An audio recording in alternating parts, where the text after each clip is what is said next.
let's talk about using background images in the CSS Zen Garden site, right? So I'm going to give you a few ideas, a couple formulas for using images, and you can, use these. You can expand on them. You can come up with your own ideas. You can combine these together. This is kind of just some ideas just to get you thinking, okay? So the first thing though, before we start, is you'll need to have some images, right? So you can use your own images that you have. You can create them yourself. You can, take them with your camera. You might have some just sitting on your computer. You can search the web. Here is a website you can take a look at too. This is a website that has a lot of resources that are particularly good for web design. I'll go there right now. So here I am at oxygena.com. I don't know what these guys do. They have all these products, right? But if you go to the freebies section, they have a lot of free graphic resources to download. So they've got stunning liquid backgrounds, coolest avatars, there's just tons of stuff in here. You kind of have to explore a little bit. They have some patterns that you can repeat. They have some bundled things that all go together. So I guess this is a material bundle. Here's some more icons. Here's some more icons, right? So they have tons of stuff. Look, they even got prints, right? So I don't know why that web page keeps doing that. It's really bugging me, right? But anyway, they have tons of stuff here. I downloaded a bunch of these already, so I'm going to use some of these. I'm going to use some of these right here, some of the patterns, and some of the icons too, okay? I should have got these superheroes, right? I think I downloaded the food. Okay, anyway, so, explore here for a bit and find some icons and then start the video again, okay? Okay, great. So now that you have some images to use, you'll need to put them into a folder somewhere that's relative to your document. First thing that's most important here is that the URLs that are in your style sheet are always relative to the location of the style sheet. They are not relative to the HTML document. Okay, so just keep that in mind. Remember that. Okay. So let's give it a try. So I'm going to use this formula here. Let's try this. I'm going to copy that right there and use this. So I actually have this image in my images folder, materials folder, and then MP01 PNG, right? So that's located in my directory already, right? So we'll even take a look at that, right? We class 4, I got images here, and then I have material background, something like that. So it's somewhere in here, right? Okay, so let's give it a try. So I'm going to say background is, and actually, before I save, let's look at our page. So this is what my page looks like now. And then if I save this, then I'm going to get this background, right? So that's obviously like a little too busy here, but it does show how to fill the page with a background. Let's do a couple things with this. So if you remember, we can set the size of the background. So if I think that that's too small, I could make it 200 pixels, right? And now the pattern will be larger, okay? If I don't include the background size, then this is the actual size of the image, right? And this is a repeating pattern, so it repeats. If I set the background repeat property here to, where is background? Repeat, oh, there we are, right? So to no repeat, then this is what the original image looked like, right? So it could be possible that maybe we want to put it in the middle, right? So I'll say background position, and then I can just say center, right? And then now it should be in the middle of my page, right? So it'll be in the middle of the total page, right? Okay. You could also say, let's not put it in the middle there. Let's do repeat, so it fills the entire space, right? And this is one that I didn't cover earlier, but we'll come back to it. I mentioned it, but I didn't show how it worked. But there's also background attachment. So right now the pattern is scrolling, like it moves with the content, right? So if we set the background attachment property, we can choose fixed as an option, and now when I scroll, the background sits still and the content of the page scrolls. So that's pretty useful for some situations and maybe makes more sense for some background images, right? Sometimes you want the image maybe to scroll though, okay? So anyway, that shows how to use the attachment property, right? So there's a background image for your entire page. Let's imagine that we want to add a background just to the blocks, right? So imagine I have some divs on my page and I want to give them some kind of background, right? So maybe I'll copy this and actually, I guess this is like, just giving some space to the elements on the page, right? So maybe I'll do that here, right? So so now I've given like some margin around the outside here, right? And some padding here to give some space to the content. And then the background here is transparent. So I get the background here, but it makes the text a lot easier to read. Okay, so here I'm using a RGBA color that's 75% opaque, right? And then I have some margin on the outside to push me away from the edges and some padding on the inside to push the content inward. Okay, so that's not a bad formula there, and that would be like an easy way to add an image, right? Let's imagine we want to have a single non-repeating image. So I actually just did the example with attached, right? So we can use that here too. I'm going to delete all this and save that, right? And here I've got a single image and you can see it just fills the entire space, right? So the idea here is background size is cover. Now you'll notice here that the size of the image is going to change depending on how big the browser window is. So the image back here is actually going to scale a little bit depending on how big the image is, because cover is going to stretch it to fill the available space. But this might not look too bad, especially maybe if we put that white background in there. And actually it might be really cool if we added background attachment, right? So if I do attachment fixed, then here my image is always going to be in a fixed location as the rest of the page scrolls. Okay, so there's kind of an idea there. Now we're getting into some fun stuff, right? So let's see, where are we next?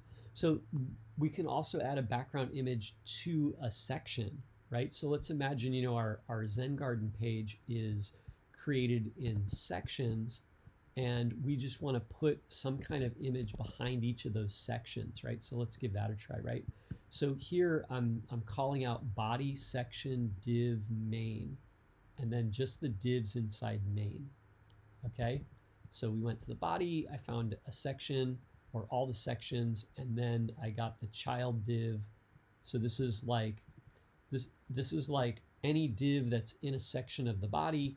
And then over here, this is any div that's a child of main.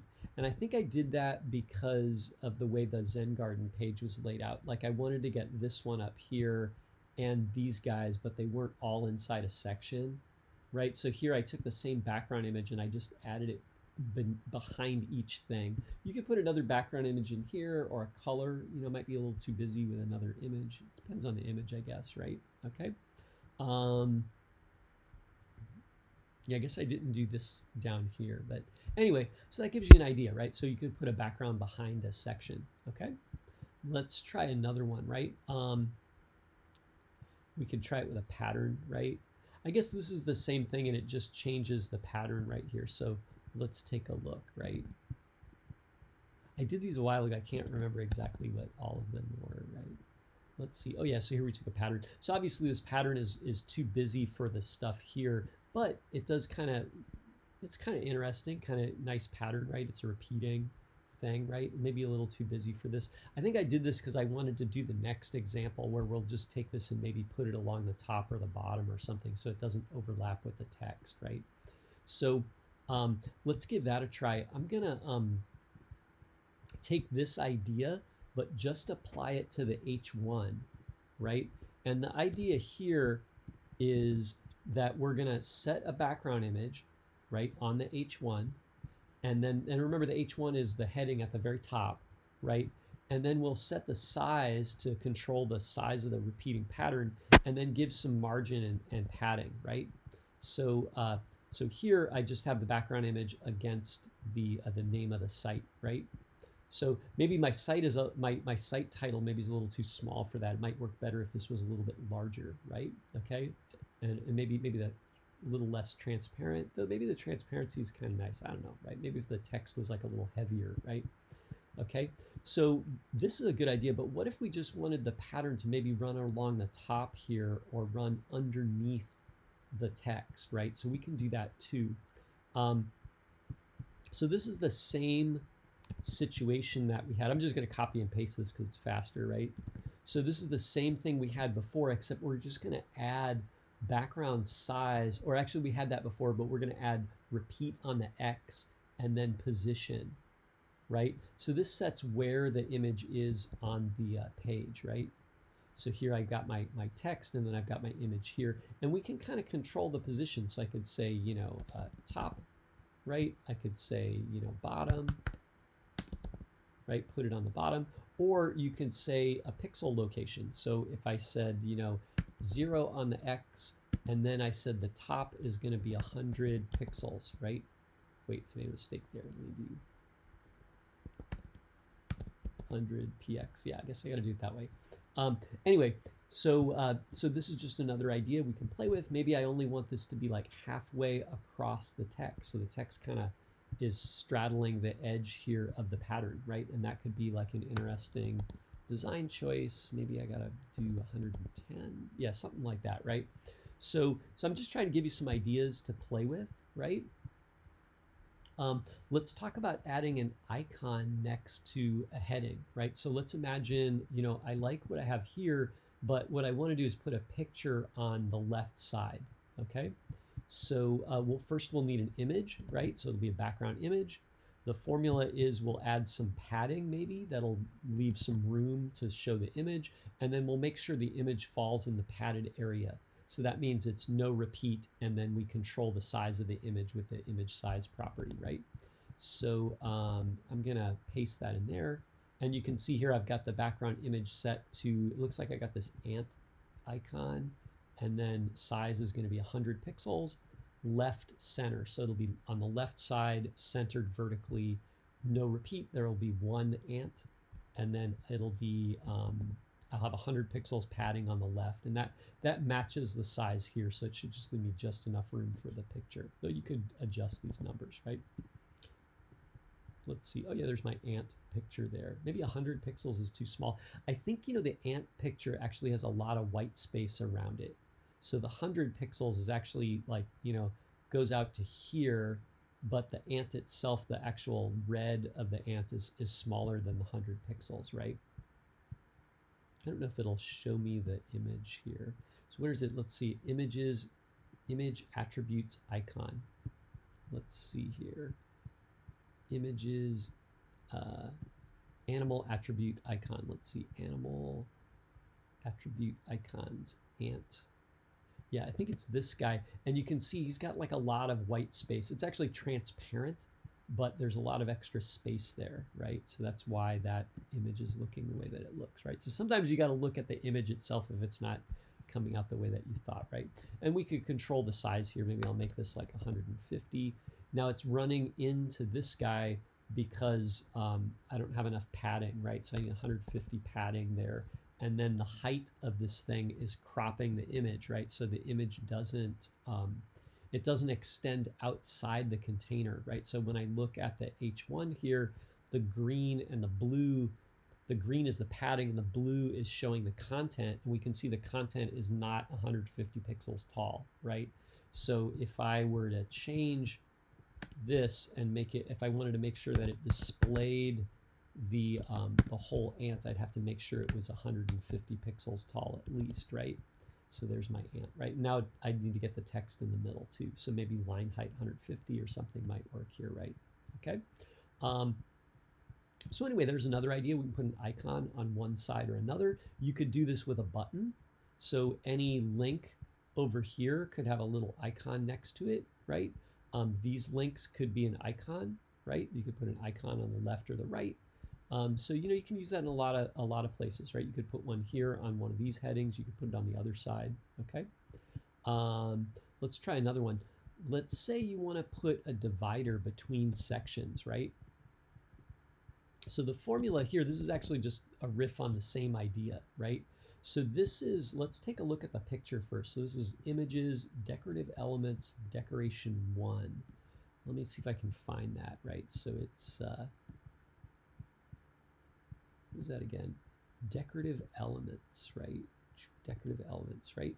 And what was that? It's element, no, I guess I just grabbed the first one, right? So the image itself looks like this, a little hard to see there, right? But it's just a line with this kind of fancy ornament, okay? So imagine I want to take this and I want to put it below the paragraphs or below the sections, right? So let's see what it is, right? So we'll set the background image, we'll give it a size to control how big it is, and then no repeat is maybe important here. Or depending on the image, we might want to repeat on the X, okay? So it goes across horizontally. You could maybe do something on the left or right. So you had a vertical line, right? And you could do a repeat on the Y. And then we want to align it in the middle horizontally and at the bottom vertically. Okay, so we position at the bottom, and then now we need to have some room at the bottom for the image to show up. So we'll add a little bit of padding at the bottom right here, 100 pixels. Okay, let's save it here. Oh yeah, there we go. So there's my ornament right there, and it's at the bottom of every section, right? And we could move this somewhere else too. So I put it at on the sections. It could go at the top. You know, maybe there's a little too much space here. This space is probably a combination of the margin on the H3 and the padding here, right? So we might want to control the padding here and then also maybe adjust the margin there to bring these sections a little closer together, you know? But there is one idea there. And you know, you could change this out for another element. You could change the size of the element here. Maybe 300 is too small. Let's do 500, right? You know, something like that, right? Let's see, you know, and then you can adjust the padding at the bottom too. So maybe like I make it 80, you know, bring it up. Maybe that's not maybe we need a little more space there, right? You know, anyway, you could play with these numbers, right? Okay, but that's how we'd add a background image, right? And it's the same thing as adding an icon, okay? Let's see what else. So imagine you want to have two images. You want to put one on the left and the right, okay?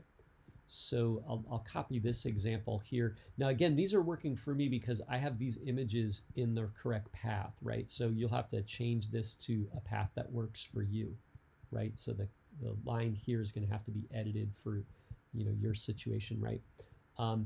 So I'm going to paste this in here. And here you can see I added the cat icon to either side of the Zen Garden logo, right? So the idea here is the same as we did with the ant earlier, except I did two images. So the trick here, and what's really powerful about the background image property, is that you can do multiple background images. So here I've got the background image property, and then I've got the first image here, and then a comma, and then I separate it, you know, for the second image, right? So here's the first image, and you could put a different image in here if you wanted. Let's see if we got another one here. Maybe I can pick one from my list here. Maybe cats and cheetahs. I don't know. Yeah, there we go. How about the cat and cheetah right on either side there? And then, oh yeah, so if we have the background image, you know, each image is separated by a comma, then that asks the question, like, how do I set the size for the first image versus the second image, right? Well, under background size, you can see I've set the size and I've separated each size with a comma. Okay, so this size applies to the first image, this size applies to the second image, right? The second one, right? And then the same goes for background position. So we've got left and center, so that puts the image over here, and then I've got right and center for the second image, and it puts it over on the right side, okay? And then the same for repeat. No repeat for the first one, no repeat for the second one, okay? So anyway, so there's a couple formulas for you to do your most creative work. And yeah, so that'll end this lesson. And the challenge to you is to take background images and apply them to your Zen Garden page, okay? And you'll submit that on Gradescope, okay? And then here's kind of a little more detail. You can use gradients also in background color if you like, okay? So thanks for watching and good luck with your Zen Garden assignment.